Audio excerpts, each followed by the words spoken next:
Hi, Catherine. Hey Claire, how are you?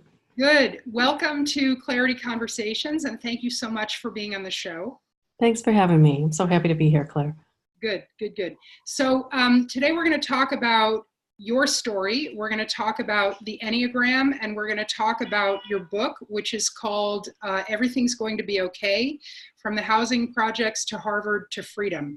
And so I want you to share about your story, but first I'll just do the mini introduction, which to my mind, from everything I know about you, amounts to um, you were ambitious, incredibly hardworking, unbelievable work ethic until it all melted down, right? So you are a dentist who became a Harvard professor of dentistry, among other things, and then suddenly one day, and then maybe this is where you take it away.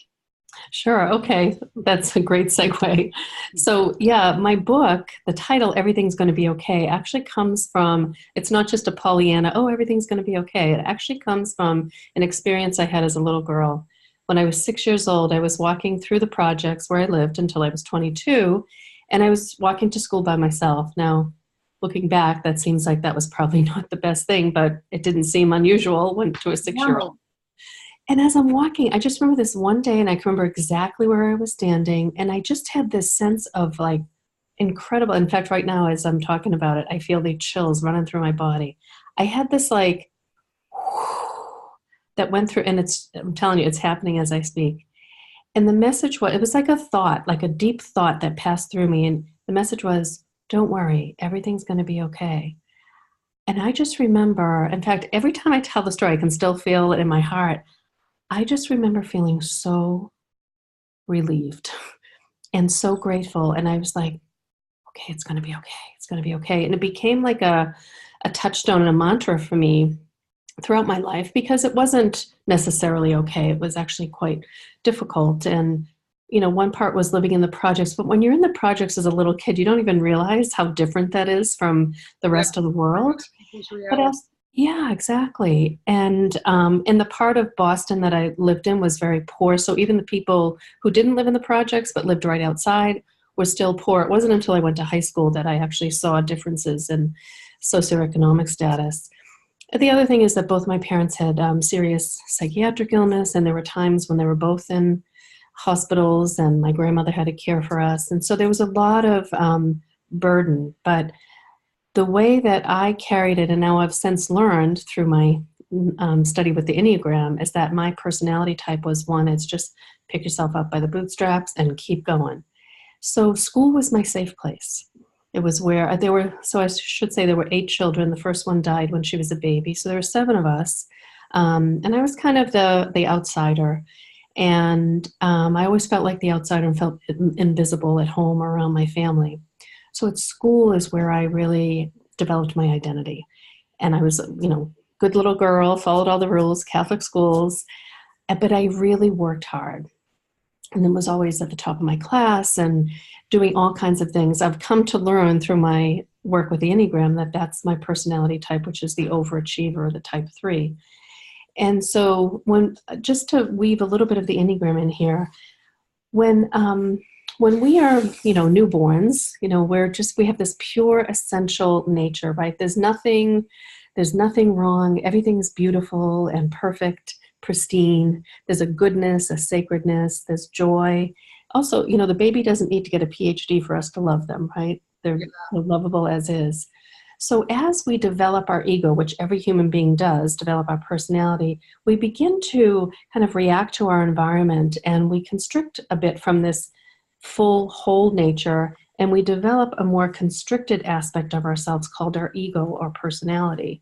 Now, the theory behind the Enneagram is that each of these 9 Enneagram types, which I can describe in a moment, has a particular way that they form this ego. So for the type 3, my type, there's a sense that inherent sense of value, where we are just, as human beings, we're lovable and, we have value. The personality of the type 3 is reacting to that kind of being pulled away. So the value now has to come from out there. Yeah, so you have Okay, to so I prove. need to get this degree. I need to be the good student. I need to be the class president. All of this just to get that sense of value. right? So what happened with me is after, well, pretty much a lifetime of that. I was 44 when I had an accident. I had, at that point, I was a dentist. I had a master's degree from Harvard. I had a doctoral degree from Harvard. I did 2 residencies at Harvard, and I was an associate professor at Harvard. Wow. And so to the outside world, that looks like success, right? And on many, many levels, I think to my ego, that was success. But I think there was a deeper part of me that knew there was more to me. So I consider this divine intervention. One day I was walking with my dog, and I don't remember the details of the accident, but witnesses described it to me. There was black ice, which for those of you who don't know, it's a sheathing of ice, which you can't really see because it's the same color as like the sidewalk beneath you.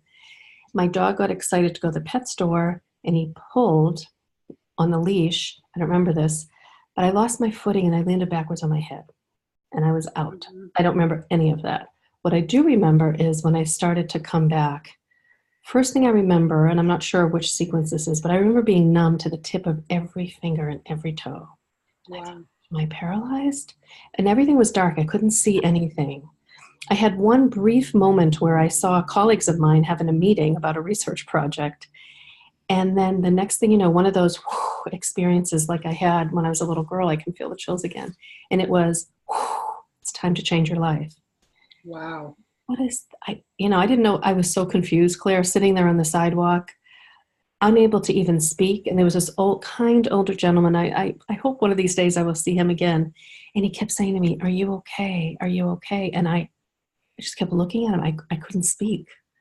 And then I looked and I saw that I had a dog leash and a collar in my left hand. And I said, "Oh, that looks like a dog leash. Do I have a dog?" Wow. And my little dog was sitting right next to me. Wow. I know. Amazing. I know. What's so interesting to me, and I think this happens, I've seen it happen again and again, and I had a similar like awakening in my early 30s, and I see it a lot with my clients. What you said about that everything is going to be okay is such a sense of relief. Yeah. And there's also a sense of relief sometimes when you just surrender, like you did when you fell and you said, this can't go on. Mm-hmm. I can't continue, with a lot of the people I work with, there's got to be a better way. Yeah. Why do I struggle with the people I communicate with and work with? Mm-hmm. Why can't I find joy in this job? Yeah. Why have I not, work to my potential? Mm-hmm. I want to do more and be more, and I just can't seem to figure it out. And there's that moment of surrender when the relief feels so great because you're like, oh yeah, it doesn't have to be like this. I can make this easier. I can make this different. Is absolutely powerful.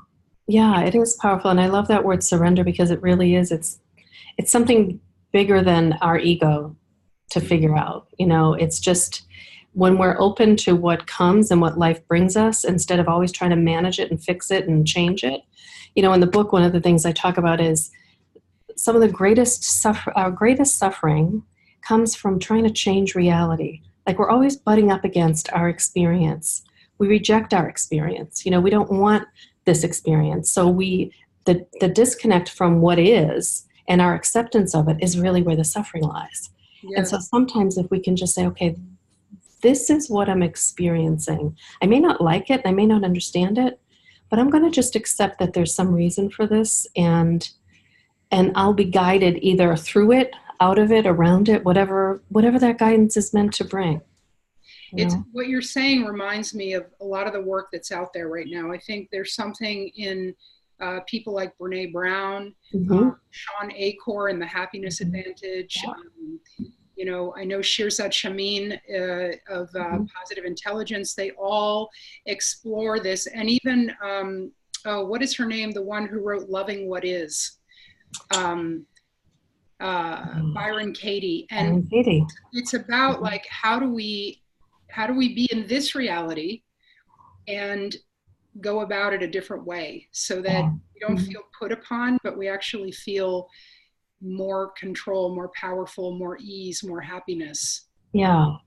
You know what it reminds me of too, Claire, is the great story. There's the kind of the victim story, what happened to us, the overcome story of, how I strove to overcome it. And I can certainly relate to that. And then there's the great story, which is, and I just got the chills again, which is why I'm really here, like why I went through all that and why. And I don't mean just me, I mean any of us. Yeah. Yeah. Well, and that's what's interesting that you're talking about is this very interesting intersection of productivity or effectiveness, let's say, and spirituality. Yeah. And I know a couple of years ago, after years of looking for the rational, the executive coaching approach of science and study of human behavior, I was at one of my corporate clients and I saw these little pamphlets on a shelf that were about spirituality. And I thought, this is so bizarre to be seeing writings about spirituality and religion at corporate places. But I think so, I'd love to talk about the Enneagram a little bit more now, because it is this very interesting intersection of how we can use spirituality to be more effective. I know when you and I did mine together, I was the number 7. Yeah, the enthusiast. The enthusiast, which is so funny because in like the Myers-Briggs, I'm the cheerleader, right? And they're very similar, but what was so, to your point, like felt like such a relief was when you told me that the enthusiast, the number 7, just wants freedom. Yeah. And suddenly I was like, oh, maybe that's why I got married so late. Maybe that's why it took me so long to commit to a career. Absolutely. And so the good news is it's all about possibility, but in an overdose, I can not commit to things, and I can be so fearful of permanence and feel trapped that I can do myself a disservice. So anyway, love to hear you talk about the styles. Yeah, sure. So it goes back to what you were just saying about what you were craving and what the type 7 craves is a sense of freedom and joy. If we go back to this simple little tissue paper, the constricted state and the contracted state is when we're really in our personality or our ego, which many people live their whole lives that way.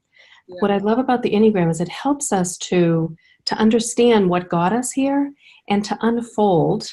So now you can see there's wrinkles and grooves, and that represents experience and wisdom. But look at how much more whole we are than this. Yeah. So each Enneagram type has something that they're craving because there's the perceived disconnect from it. For the type 7, it's the joy and freedom. Yeah. So I can go around the Enneagram. There are 3 centers, and this all makes sense too, because when we are aligned in our gut center, our belly center, our body center, and our heart center, and our head center, when all 3 centers are aligned, that's when we're really whole, and that's when the brilliance comes through in a heartfelt way and in a grounded way. So the Enneagram is divided, there's 9 types, and they're in 3 separate centers. So the first center that I start with is the belly center or the body center. These are the types 8, 9, and 1. And there's a predominant theme in each center. So the predominant theme of types in the center is autonomy. So for the type 8, that disconnect that they're trying to recreate is from a sense of strength. So when they're in their personality, they're always trying to be strong, show everyone how strong they are, how tough they are, how in control they are. Now, the beauty of the Enneagram is as you become aware of that's what's happening, that's the struggle, that's the pattern, we can begin to unfold into the more, complete aspect of who we are. So think of someone like Mother Teresa, who was this personality type, but she lived from a higher place, not from her ego. So her strength was in service to the world. And at our best, each Enneagram type has some form of service. So the autonomy there is kind of like, don't mess with me, I'm in charge here. That's the type 8 or the challenger. The type 9 is the peacemaker. Their autonomy is a sense of, I'm not going to let anything upset the peace and connectedness here. Because think of the baby. The infant doesn't know that they're separate from their mom or the world around them. For the type 9 personality, that connectedness is ripped away. So the personality is always trying to recreate it. So they don't want any disruption in their relationship, so they tend to be very accommodating. Where do you want to go for dinner? Doesn't matter, wherever you want to go. Right. It's okay. I'm fine. Teasers. Pleasers. And then what happens is they suppress their own personal will because they're accommodating to everyone else's will. But Mm-hmm. their autonomy comes from a sense of like, I'm just going to keep the peacefulness here. Doesn't matter that the world could be falling apart around me as long as I'm peaceful and keeping the peace. So at their best, of course, they keep the peace by living in reality. Yeah. And the type 1, to round out the center, they're called often the perfectionist, the judge. The disconnect that they're trying to recreate is from a sense of goodness or sacredness. You know, the baby is good and sacred. There's nothing wrong with the baby. The type 1 personality is formed in reaction to a perceived disconnect from that goodness. So their whole life is really designed around being good. I want to do good. I want to be good. I want to be right. There's a black, white, right, wrong kind of mentality. When they're in this constricted state, they can be taskmasters. You got to do it this way. You got to do it that way. When they're at their highest level and at their best, think of someone like Mahatma Gandhi, who dedicated his life to truth and justice. So at their best, they really have a mission of making the world a better place. And they do it from a place of strength. So the next center is the heart center. And interrupt me if you have any questions at all, Claire. No, I'm good. I'm listening. So the heart center types, their predominant theme is how I want to be seen. So the type 2 is often called the helper. The perceived disconnect is from a sense of love or lovability. So they are all another pleasing type. They are always trying to help the other, because what that does, and this is all unconscious, none of us are aware that we're doing this, but unconsciously what it does is it feeds that need for love and lovability. And so what this type often struggles with is putting themselves first. I often say to them, put your oxygen mask on first before helping others. Take care of yourself before depleting all your supplies for everyone else. Mm-hmm. The type 3, which I described a little bit, my type, the overachiever, the disconnect is from a sense of value. So I have to recreate that value. I have to do big things. These are the presidents, the CEOs, the people who do big things. You look at the Academy Awards, it's a 3 fest. You know, there's lots of 3s that are out there, you know, in big ways. And the type 4, their disconnect is, even though the baby doesn't sense that they are separate from mom or the world around them, there is a sense of having some identity, being some, you know, individual in the midst of all this. The type 4 personality is formed around a perceived disconnect of a sense of identity. So it's, who am I and where do I belong? So they often struggle with, and they're called the individualist. Yeah. They struggle with a sense of belonging and identity. So often their story becomes their identity. Oh, I'm the one who's adopted. I'm the, you know, scapegoat. I'm the, whatever it is. And so the important thing for them is to realize that they're much more than their story. And they often have a unique sense of style. They want to be unique or special because that's a way for them to feel a sense of identity. And what I want to just say about the Enneagram that I really respect is this real thread of compassion. So the more we understand what's underneath the behaviors of ourselves and everyone around us, the more compassion we can have. Because I think type 4s often get kind of labeled as dramatic and emotional, but, you know, no, they have a depth of emotion, but they're struggling with this sense of identity. Mm-hmm. So if we move into the head center, the predominant theme here is wanting to really understand the world, reality, the universe. So the type 5, we often call the investigator or the observer. They are incredibly bright and have an incredible ability to dive deeply into subjects. These are the Einsteins, the Bill Gates, the Stephen Hawkings of the world. My teacher, Russ Hudson, is a type 5. They're brilliant, brilliant people. But their disconnect is from a sense of being capable in the world. And so they tend to be very in the background. They don't speak up much, but when they do, it's brilliant. They're brilliant people. The type 6, we call the loyalist. They are, again, in the head center.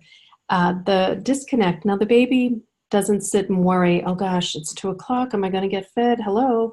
They're not worried about that. There's a sense of trust that everything's going to be okay. Yeah. The type 6 personality, that trust is taken away. So Mm. their whole life is around creating a sense of safety and security. So I better have a plan. I better have a map for my life. I better have it all figured out. No Mm-hmm. one has it all figured out. None of us do. We're all on a journey, and Planners. exactly, they are real planners. Now, in an organization, they're amazing to have on a team because they're very dutiful, reliable. They get the job done, and they're amazing troubleshooters because in their mind, they have to figure out every possible worst case scenario and have a plan for it. So Yeah. they're fabulous to be on the team, but that brings a lot of anxiety for them. Now we come to your type, Claire, the enthusiast. So the enthusiast, also in the head center, brilliant types, different than the type 5 that really dives deeply. The type 7 I don't is, dive deeply. That I know. but they're visionaries. The ideas just come to them constantly. And in fact, type 7 personalities will often say, like, I can't stop the flow of ideas. It's just Yeah. always. And so the challenge then becomes, well, where do I focus? So Yes. as I said, the disconnect, the baby is free and joyful, but the type 7 personality is formed in reaction to that being gone. So they have a zest for life. They try all kinds of things. They have almost an insatiable appetite for life because Yeah. they're trying to find that joy and freedom. Now, the challenge can be, this kind of 1 foot in and 1 foot out, whether it's a job, a relationship, and always kind of looking around the corner for something better to come along. Yes. So that sense of getting married later in life, so you're not trapped or hemmed Keeping in, your it options makes open. sense. Makes perfect sense. That was a really quick trip around the 9 Well, types. thank you for that. That's Sure. amazing. And it's interesting. I just, having studied all this for a long time, there's just something about the Enneagram that slices and dices it in a different way. Yeah. And I think one of the things I heard a lot about, particularly in like the good little girl and working really hard, is in a lot of the models I use, we talk about different styles, but we don't necessarily talk about ethics, morality, how much you want something, and Mm-hmm. that like it's just a different way, and it's such an interesting view on all of this. Yeah. And I have to say, there is something about the compassion piece. It's a very Mm-hmm. comforting view because Yeah. um, it just feels so gentle. Mm-hmm. Um, Mm-hmm. and it kind of lets you relax into whatever, calling the universe put you here for. And Exactly. that's something very freeing. So, Mm-hmm. Yeah, absolutely. And whether we're at home or at work, we're who we are. And yeah, so the reason I like to bring this into the workplace is that very often what makes people unhappy at work are interpersonal relationships, yes, whether it's their boss, their coworkers. So when people can bring, first of all, a deeper awareness of themselves and yes, then a compassionate understanding of those around them, it just leads to a much more peaceful and productive yeah, way of working. Yeah. absolutely. Absolutely. Um, well said. So let's talk about you and your, just in closing, where people can learn more. I know your website is Catherine with a C, Catherine Hayes, Hayes, coaching.com. That's right. Yeah. And there they can learn about the Enneagram. If it's Yep. something that they're interested in doing, I know that you do sessions. Yep. Mm-hmm. You can also get a link to buy your book on your website, which is an amazing book. I read it Yes. and I couldn't Here's put my it book. down. Ah, Yeah. there it is. Everything's Awesome. going to be okay. Awesome. And I Yeah. remember, and here we are at the 1 year anniversary. I remember the nervousness of launching the book last year, and it was exciting and terrifying all at once, right? Absolutely. Absolutely. Yeah. It was one of the, I think, biggest challenges I've ever faced was really just putting it out there, putting my story out there for the world to see. But I really did it because my hope is that others will find the Enneagram as a tool for themselves to wake up from this constricted state into a much more expansive and relaxed and open state. But still with the wrinkles. Yes. If you could completely take the wrinkles away. No, I love the wrinkles. All right, Catherine, thank you so much for being here today. And I look forward to all the continuing success that you have with the Enneagram. Thanks so much, Claire. Thanks for having me. It was such a You're pleasure. welcome. Bye. Bye. Bye.